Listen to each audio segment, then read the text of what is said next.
Selamat siang, Pak Rum. Terima kasih sebelumnya Bu.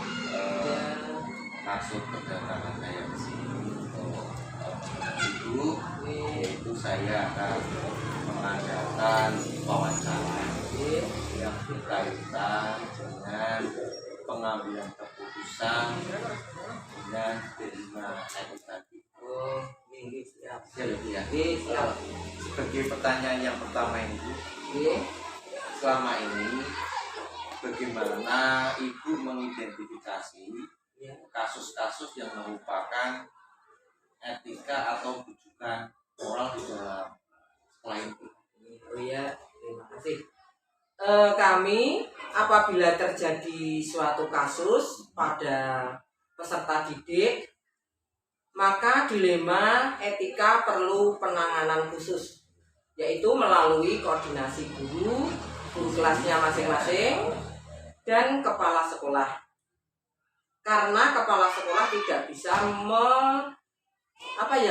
tidak bisa bergerak sendiri dan tidak bisa turun tangan langsung sebelum mengetahui secara pasti apa permasalahannya tersebut. Apabila ada permasalahan pada pendidik, guru, dan tenaga kependidikan, maka saya berkoordinasi dengan guru senior terlebih dahulu. Saya selalu memanggil semua guru dan meminta masukannya. Kemudian juga saya sering minta masukan kepada Bapak Komite, dan tidak lupa juga kepada Bapak Pengawas juga kami mohon untuk berkoordinasi. Ada koordinasi terlebih dahulu dari komite atau pihak yang ada di lingkungan sekolah dengan pengawas sampai atasan saya. Berikutnya Bu, pertanyaan yang kedua. Selama ini bagaimana Ibu menjalankan keputusan di sekolah ini, terutama untuk kasus-kasus di mana ada dua kepentingan yang sama-sama benar atau sama-sama mengandung sebuah nilai kebijakan? Oh iya. Gini Pak Rom, kami mengambil berbagai pendapat dan masukan dari banyak pihak. Ya, resikonya dari suatu keputusan itu pasti akan ada yang tidak setuju atau tidak menyukai. Walaupun bagaimanapun harus ada keputusan, maka kita harus mengambil resiko yang terkecil. Jadi keputusannya itu dipertimbangkan dengan pengambilan resiko yang paling kecil yang paling kecil, membahayakan gitu kita pilih itu. Pertanyaan berikutnya Bu, langkah-langkah atau prosedur seperti apa yang bisa Ibu lakukan selama ini Bu?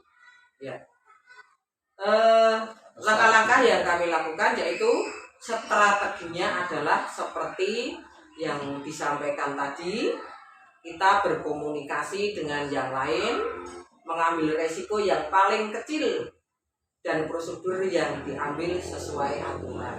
Itu komunikasi, kemudian ambil resiko dan tidak melanggar aturan atau kode etik yang ada di sini Bu ya. Berikutnya, hal-hal apa saja Bu yang selama ini anggap Ibu paling efektif dalam pengambilan keputusan pada kasus-kasus terima etika ini Bu? Begini Pak Rom, yaitu prosedurnya kami mengikuti prosedurnya yang harus seperti itu, langkahnya juga seperti itu, seperti yang sudah disebutkan tadi. Ingin lebih efektif, meminta berbagai pendapat yang lebih banyak. Cuma sebetulnya apabila terlalu banyak pendapat, justru malah terlalu banyak banyak memakan waktu dan maka sudah cukup diwakili dengan guru senior dan komite sebagai perwakilan orang tua. Itu saja. Kesinambungan itu berarti guru senior komite untuk diikut andil dalam harus diikutkan.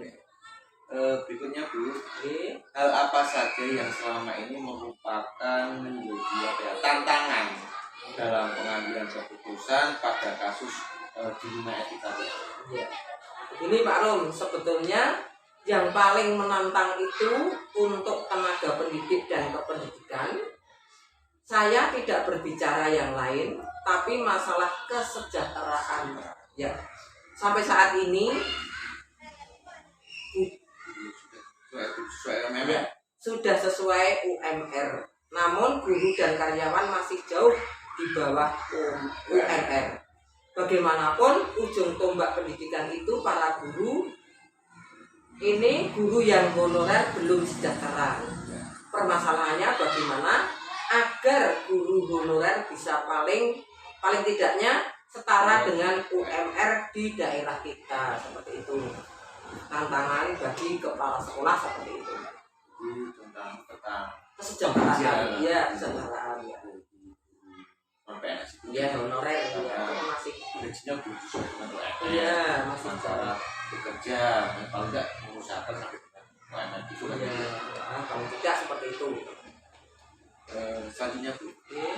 apakah Anda memiliki sebuah sekolah ini itu mempunyai jadwal tertentu, misalnya hari Senin atau hari apa untuk mengatasi sebuah kasus dilema etika, atau itu diselesaikan secara langsung pada saat itu, atau misalnya bentuk jadwalnya menyelesaikan itu untuk prosedur seperti apa yang akan dijalankan.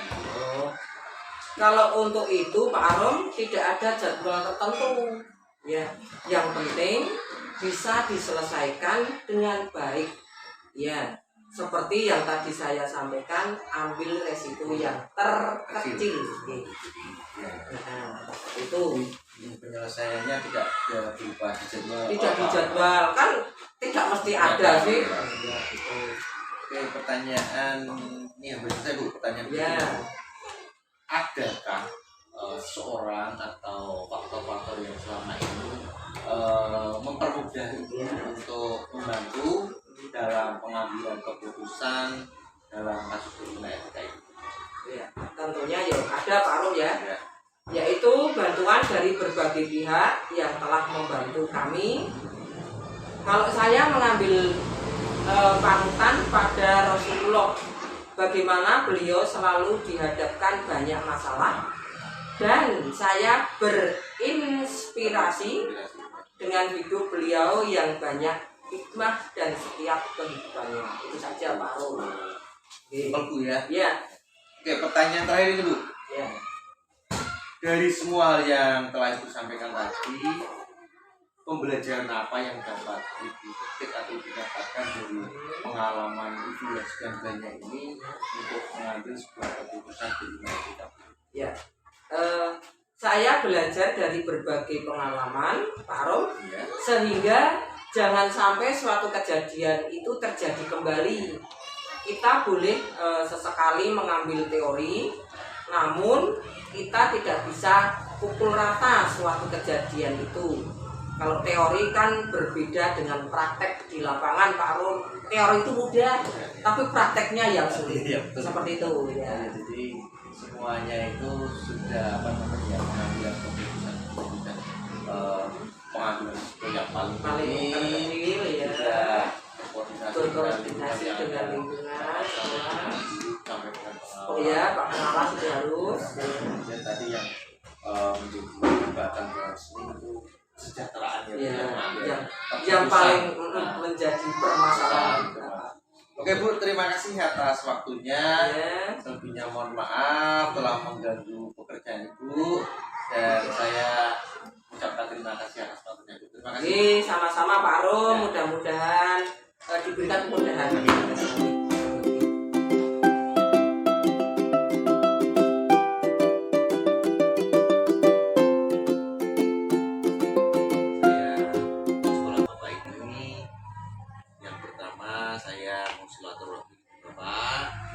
Yang kedua, saya ingin mewawancari Bapak terkait dengan Bapak mengambil keputusan di dalam permasalahan-permasalahan, baik dari permasalahan guru atau siswa atau segala permasalahan yang berkaitan yang ada di sekolah ini, Bapak. Apakah Bapak kiranya bersedia? Iya. Terima kasih, Bapak.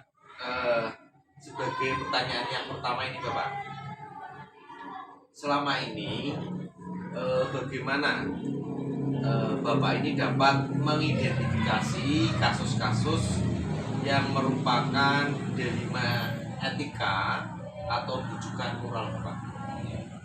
Saya mengamati dulu sesuatu permasalahan yang terjadi, mengumpulkan informasi yang faktual, kemudian untuk menentukan suatu keputusan yang mengacu berdasarkan peraturan.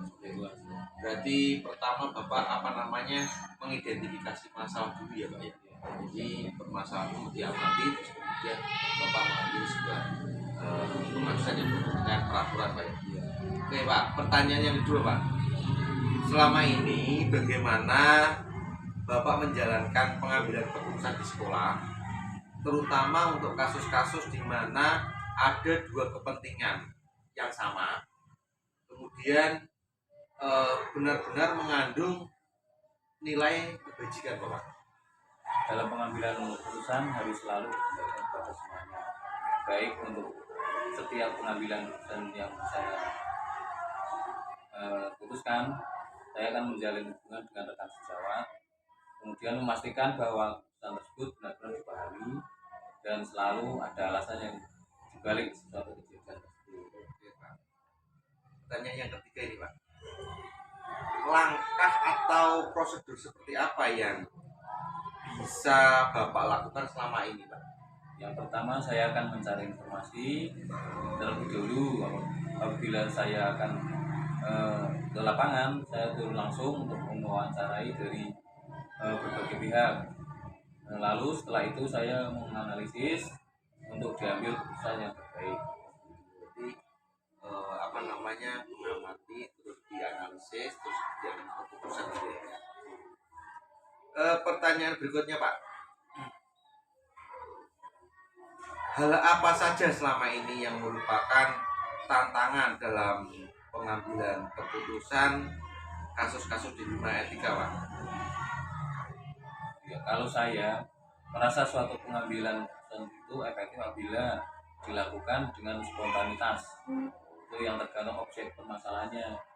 Saya mengobrol dengan tim, hanya tim manajemen sekolah, jajaran wakasek atau teman-teman sejawat atau guru yang ada di sekolah untuk mendengarkan pendapat yang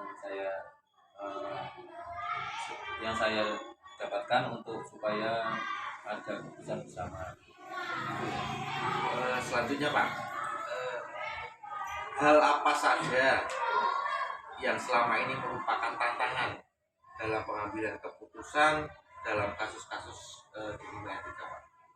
Tantangan yang dihadapi dalam pengambilan keputusan apabila kurang bisa diterima, tentu saja kita harus bisa meyakinkan orang-orang yang terlibat dalam keputusan itu.